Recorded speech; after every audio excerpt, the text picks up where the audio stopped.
Hello friends, स्वागत है आपका हमारे यूट्यूब चैनल विद्या महासागर पे। आज हम फिर से कंपाउंड इंटरेस्ट के कुछ इंपॉर्टेंट क्वेश्चंस के बारे में डिस्कस करेंगे जो आपके एग्जाम में आ सकते हैं।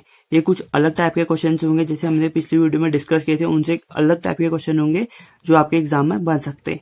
तो बिना देरी किए वीडियो की ओर बढ़ते हैं। तो सबसे पहले हमारा क्वेश्चन है, find principal and amount if rate of interest is 6% for 2 years and the difference between SI and CI is 72। तो इस क्वेश्चन में हमसे कहा गया कि प्रिंसिपल और अमाउंट को फाइंड कीजिए अगर जो रेट ऑफ इंटरेस्ट है हमारा 6% है फॉर 2 years, यानी कि 2 साल के हमारा रेट ऑफ इंटरेस्ट कितना है 2 years, और जो कंपाउंड इंटरेस्ट और सिंपल इंटरेस्ट के बीच का जो डिफरेंस है वो 72। ठीक है, इस टाइप के क्वेश्चन आ सकते हैं जिसमें आपको सिंपल इंटरेस्ट और कंपाउंड इंटरेस्ट का डिफरेंस दिया होगा। अब हम सभी को पता है सिंपल इंटरेस्ट क्या होता है। जो हमें सिंपल इंटरेस्ट मिलता है उसे हम कहते हैं सिंपल इंटरेस्ट, और कंपाउंड इंटरेस्ट यानी कि जो सिंपल इंटरेस्ट है मिलता है हमें किसी भी अमाउंट पे, उस पर भी जो इंटरेस्ट मिलता है उस सबको जोड़ के जो आता है वो हमारा कंपाउंड इंटरेस्ट होता है। तो ठीक है, तो हम चलिए शुरू करते हैं क्वेश्चन को सॉल्व करना। सबसे पहले हम क्या करेंगे, गिवन लिखेंगे जो भी चीजें हमें दी गई है। सबसे पहले हम लिख लेते हैं गिवन। गिवन क्या क्या है, हमें रेट दे रखा है यानी कि R इज इक्वल टू 6% दे रखा है हमें। ठीक है, और हमें टाइम दे रखा है कितना 2 years, और डिफरेंस दे रखा है सिंपल इंटरेस्ट और कंपाउंड इंटरेस्ट में।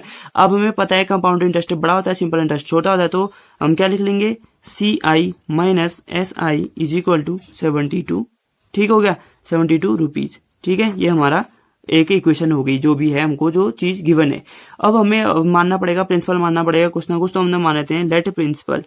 ठीक है, लेट प्रिंसिपल, प्रिंसिपल को आप P रख के भी कर सकते हो। यहाँ पर let principal equal to X मान के मैं करता हूं। तो सबसे पहले हमको पता है SI का फॉर्मूला क्या होता है, सिंपल इंटरेस्ट का फॉर्मूला क्या होता है, principal into rate into time upon 100।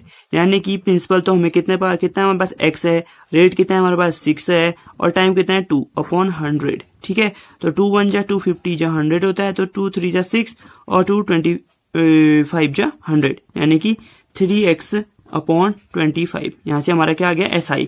तो यहाँ पर लिख देते हैं हम, हमारा SI कितना आया 3x अपॉन 25। यहाँ से हमारा SI आया। ठीक है दोस्तों, तो अब इसी तरीके से हम कंपाउंड इंटरेस्ट भी निकालेंगे। कंपाउंड इंटरेस्ट का फॉर्मूला हमें पता है, तो हम यहाँ पर लिखेंगे कंपाउंड इंटरेस्ट का फॉर्मूला क्या होता है हमारे पास, प्रिंसिपल 1 प्लस R अपॉन 100 की पावर n यानी कि टाइम माइनस P। अब इसको हम P कॉमन ले लेते हैं, तो बचेगा क्या हमारा अंदर 1 प्लस R अपॉन 100 की पावर n माइनस 1। ठीक है दोस्तों, ये बचेगा हमारा। तो प्रिंसिपल हमारे पास X है, और 1 प्लस R कितना है हमारे पास 6 अपॉन 100 की पावर n, यानी कि टाइम कितना है हमारे पास 2 years माइनस 1। ठीक है, अब इसको सॉल्व करते हैं, तो X ये हो जाएगा 2 3 जा 6, 2 50 जा 100, यानी कि 50 प्लस 3 कितना हो जाएगा 53 अपॉन 50 का होल स्क्वायर प्लस माइनस 1। ठीक है, अब क्या हो जाएगा X 53 का स्क्वायर कितना होता है हमारे पास, 53 का स्क्वायर होता है हमारे पास 2809। ठीक है, अपॉन 2500 माइनस 1। अब 53 का स्क्वायर कैसे आया, तो यहाँ पर हम कर लेते हैं 53 इंटू 53, 3 3 जा 9, 3 5 जा 15, 5 6 जा 15, 5 1 कैरी, 5 25 26, तो 9 का 9 होता है, 5 प्लस 5 10 का 0 1 कैरी, 6 प्लस 1 7 8 2809। ठीक है, तो 2809 53 का स्क्वायर होता है। तो मेरे पास अब इसका स्क्वायर आ गया, तो हम इसको सॉल्व करते हैं, तो ये आ गया X equal to 2809 minus 2500 upon 2500। ठीक है, तो ये हो जाएगा हमारे पास। तो जब इन दोनों को माइनस करेंगे तो हमारे पास आएगा 309x अपॉन 2500। ठीक है दोस्तों, तो CI भी हमारे पास आ गया। अब हमारे पास CI है, हमारे पास SI भी है, तो हमारे पास क्या क्या गिवन है CI minus SI equal to 72 rupees. तो हम इन दोनों को लेके हम अपना क्वेश्चन आगे को सॉल्व करते हैं। तो ठीक है, तो अब हम यहाँ पर सॉल्व करते हैं, एक बॉक्स बना लेते हैं। तो हमारे पास दिया गया है CI माइनस SI कितना है हमारे पास 72 रुपीज हमें गिवन है क्वेश्चन में। ठीक है, तो यहाँ पर गिवन भी लिख लेते हैं हम। अब CI कितना आया यहाँ पर से हमारा 309x अपॉन 2500। ठीक है, माइनस और SI कितना आया हमारा 3x अपॉन 25। ठीक हो गया दोस्तों, इज इक्वल टू 72। अब क्या काम करते हैं, 3 और 25 को कॉमन ले लेते हैं, ऊपर से 3 और नीचे से 25, 3x ऊपर से ले लिया, तो 3x यानी कि 3 1 जा 3 103 अपॉन 25 बन जाएंगे 2500 जा, यानी 2500 इन दो को मल्टीप्लाई करोगे अंदर तो यही चीज आएगी, माइनस 1 बच गया। ठीक है, 3x upon 25 is equal to 72 बचा यहाँ पर। तो 3x अपॉन 25 जब अंदर सॉल्व करेंगे तो कितना बचेगा 103 माइनस 100 अपॉन 100 आएगा, नहीं आएगा, बिल्कुल आएगा, इज इक्वल टू 72। तो वैसे ही जब हम अगेन सॉल्व करेंगे इसको 3x upon 25 is into 3 upon 100 is equal to 72। तो 3 1 जा 3, 3 2 जा 6, 12 बचा, 3 4 जा 12, यानी कि 3 1 जा 3, 3 8 जा 24। तो क्या हो गया, x is equal to 8 into 25 into 100। और 25 8 जा कितना होता है 200, तो 200 100 जा कितना होगा 20,000, यानी कि 20,000 हमारा x आया। यानी कि हम अब यहाँ पर लिख सकते हैं, तो जो हमारा प्रिंसिपल है, principal is equal to x जो था वो हमारा कितना आ गया 20,000 रुपीज आ गया। ठीक है, तो प्रिंसिपल जब हमारा 20,000 रुपीज आ गया तो हमसे क्वेश्चन में क्या पूछ रखा है, फाइंड प्रिंसिपल एंड अमाउंट। अब अमाउंट का फॉर्मूला सभी को पता है, तो अमाउंट क्या होता है हमारा principal plus amount is equal to क्या होता है हमारा प्रिंसिपल प्लस इंटरेस्ट। अब हम इंटरेस्ट यानी कि सिंपल इंटरेस्ट होगा इसी, कंपाउंड इंटरेस्ट वाला निकालना है हमने।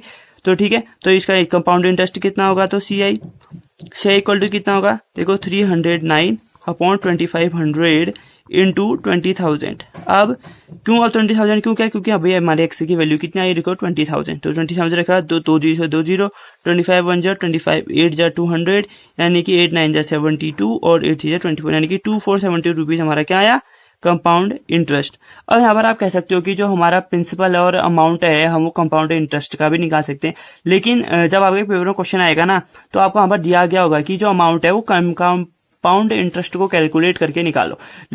यहाँ पर तो बताया नहीं है, अब हम इसको क्यों करें, क्योंकि हम कंपाउंड इंटरेस्ट वाला चैप्टर पढ़ रहे हैं, तो सीधे हम अमाउंट किसका निकालने, कंपाउंड इंटरेस्ट का। और अगर आप चाहें तो एक्स की वैल्यू यहाँ पर रखे सिंपल इंटरेस्ट वाला क्या निकाल सकते हैं, अमाउंट भी निकाल सकते हो। अमाउंट आपको हमारा कितना हो जाएगा, प्रिंसिपल कितना है हमारे पास 20,000 प्रिंसिपल है और कंपाउंड इंटरेस्ट है हमारे पास 2472, यानी कि कितना हो जाएगा ये 22472 रुपीज। यहाँ से हमारा क्या हो जाएगा टोटल अमाउंट हो जाएगा।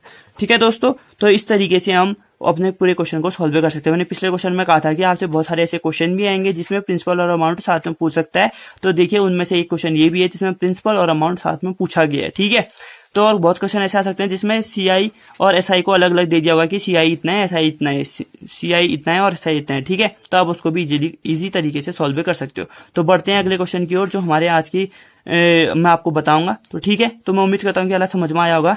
ठीक है दोस्तों, तो बढ़ते हैं अगले क्वेश्चन की तरफ। तो ठीक है दोस्तों, अब हम दूसरा क्वेश्चन सॉल्व करते हैं। तो दूसरा क्वेश्चन है, a certain sum of money amounts to 650 rupees in 2 years, यानी कि कुछ हमारे पास मनी था, उसको हमने जब इन्वेस्ट किया यानी कि जमा किया कहीं भी, तो वो 2 साल बाद 650 रुपीज टोटल हो गया, यानी कि टोटल अमाउंट कितना हो गया 650, and it becomes 656 rupees in 4 years, और 4 साल बाद वो 656 रुपीज हो गया। तो फाइंड पी, यानी कि फाइंड प्रिंसिपल, हमें यहाँ पर निकालना है प्रिंसिपल। तो क्वेश्चन को सॉल्व करते हैं, सबसे पहले हम क्या लिखेंगे, सबसे पहले हम लिखेंगे गिवन। ठीक है दोस्तों, गिवन क्या होगा यहाँ पर, गिवन हमें क्या क्या चीज है, सबसे पहले तो अमाउंट दिया गया है, तो अमाउंट को हम A1 कर लेते हैं क्योंकि तुम्हें 2 अमाउंट दिए गए हैं। तो अमाउंट है 650 रुपीज, कब है ये हमारा, टाइम कितने टाइम बाद 2 years, यानी कि 2 साल बाद जो हमारा अमाउंट है वो 650 रुपीज हो जा रहा है। ठीक है, और हमारा जो अमाउंट 2 है वो कितना है 656 रुपीज, 656 रुपीज ये कितने टाइम बाद 4 साल बाद, यानी कि 4 साल में जो हमने पैसा जमा किया बैंक में, 2 साल बाद वो 650 रुपया होगा और 4 साल बाद 656 हो जाएगा। सॉरी ये क्वेश्चन जो है हमारा 676 है। ठीक है, तो ये 676 रुपीज हो जाएंगे कितने साल बाद, 4 साल बाद। ठीक है दोस्तों, तो ये 676 रुपीज हो जाएंगे हमारे, तो इसको हम अच्छे से लिख लेते हैं। तो सबसे पहले हमारे पास अमाउंट का फॉर्मूला क्या होता है, तो अमाउंट का फॉर्मूला होता है हमारे पास amount is equal to principal 1 + R/100 की पावर n। ठीक है, n यानी कि टाइम, ये हमारे पास फॉर्मूला होता है। ठीक है दोस्तों, तो ये हमारा क्वेश्चन था, तो क्वेश्चन है, तो अमाउंट इक्वल टू ये हमारा फॉर्मूला होता है, तो हमने लिखा, तो पहले इस वाले कर सकते हैं, तो हम इसको मान लेते हैं 1 और इसको 2।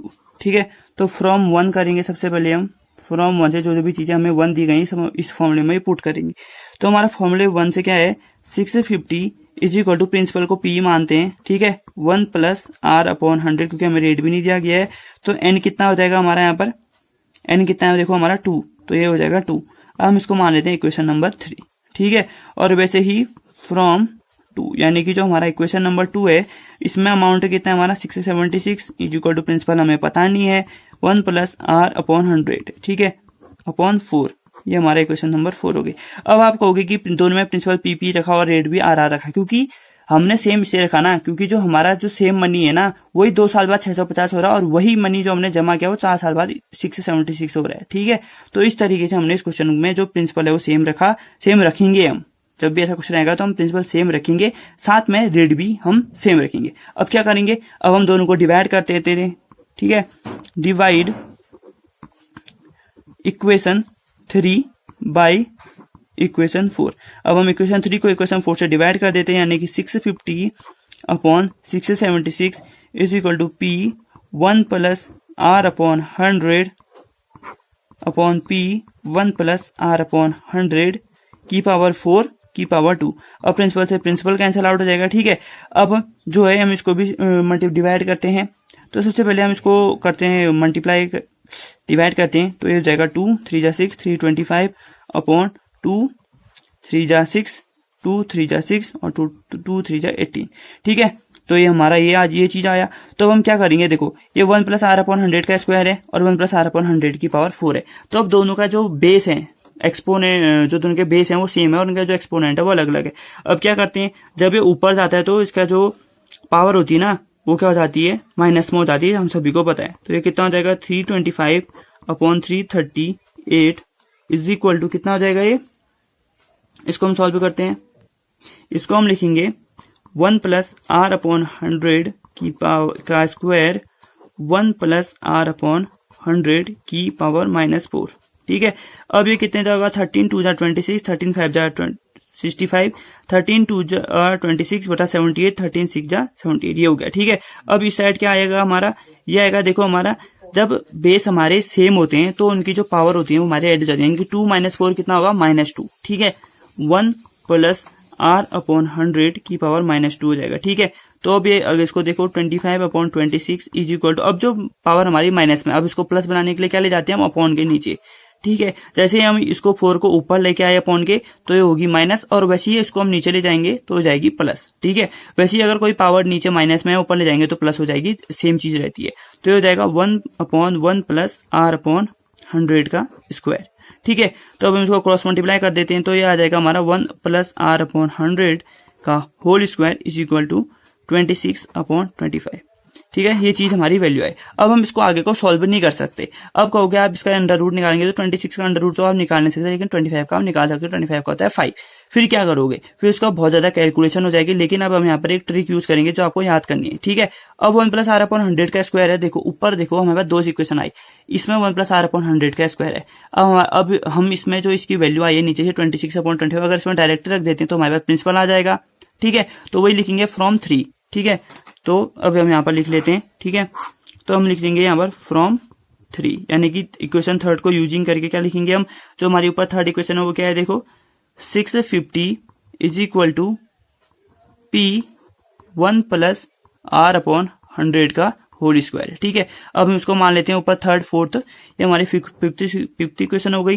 तो यूजिंग फिफ्थ इक्वेशन क्या हो जाएगा, 650 is equal to P 1 plus R upon 100 इतना है, तो 26 अपॉन 25 की वैल्यू यहाँ पर रख देंगे। ठीक है, 26 अपॉन 25 ये हमने वैल्यू रख दी।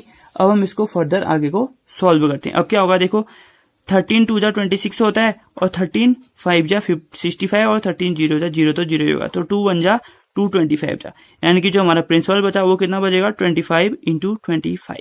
तो हमारा प्रिंसिपल इक्वल टू 25 का स्क्वायर कितना हो जाएगा 625 रुपीज। ठीक है, तो जो हमको निकालना था वो हमारा आंसर आ गया, नहीं आ गया, बिल्कुल आ गया। अब देखो इस क्वेश्चन में हमको एक चीज और दिख रही थी, रेट।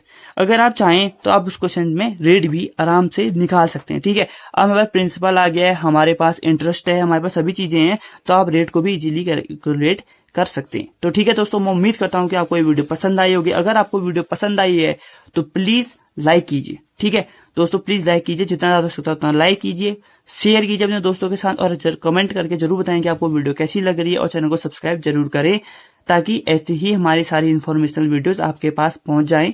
जब आप चैनल को सब्सक्राइब करेंगे तभी आपके पास आएंगी। अगर आप चैनल सब्सक्राइब नहीं करेंगे तो आपके पास नहीं पहुंचेंगे। तो प्लीज चैनल को सब्सक्राइब कर लीजिए। और कोविड-19 का समय चल रहा है तो 2 गज की दूरी, मास्क है जरूरी, मास्क का यूज कीजिए जब भी आप घर से बाहर निकलते हैं। जब कोई इमरजेंसी है तभी घर से बाहर निकलिए, वरना घर पर ही रहें, स्वस्थ रहें, एक्सरसाइज करते रहिए, अपने घर वालों का ध्यान रखिए, अपना ध्यान रखिए, आसपास साफ सफाई बनाए रखिए। मिलते हैं नेक्स्ट वीडियो में, तब तक के लिए thanks for watching, take care. आप सभी देखने के लिए बहुत बहुत धन्यवाद।